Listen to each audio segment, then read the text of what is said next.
அந்த ஸ்ரீ தத்துவத்தை சரியானபடி ஆக்டிவேஷன்ல வச்சிட்டு இருக்கு அப்படின்னு சொல்லிட்டு எல்லார்கிட்டயும் போய் பெருமையா சொல்லிப்பாங்களாம். நம்ம சொல்லுவோம் இல்லையா, என் பையன் ஃபர்ஸ்ட் ரேங்க் எடுத்தான், சயின்ஸ்ல 100க்கு 100, மேக்ஸ்ல 100க்கு 100 அப்படின்னு சொல்லிட்டு நாம எல்லாம் பெருமையா பேசிப்போம் இல்லையா.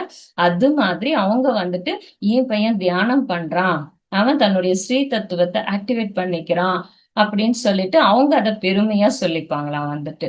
ஏன்னா அப்பதான் அந்த குழந்தை வளரும் போது எப்படி இருக்கும்னா சமநிலையில இருக்கும் அந்த குழந்தை அப்படிங்கிறதுக்காக.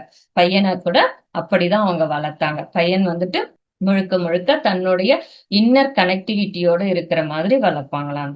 இது போக போக என்னாச்சு அப்படின்னா இந்த ஸ்ரீ தத்துவம் வந்துட்டு மெதுவா உடைய ஆரம்பிக்குது. எப்பன்னா ஒரு 6500 வருஷங்களுக்கு முன்னாடி இது ஆரம்பிச்சா கூட ஒரு 2000 வருஷத்துக்கு முன்னாடி இருந்து வச்சுக்கிட்டு அது வேகமா ஸ்ரீ தத்துவம் அப்படிங்கிறது வந்துட்டு ரொம்ப மோசமா போச்சு.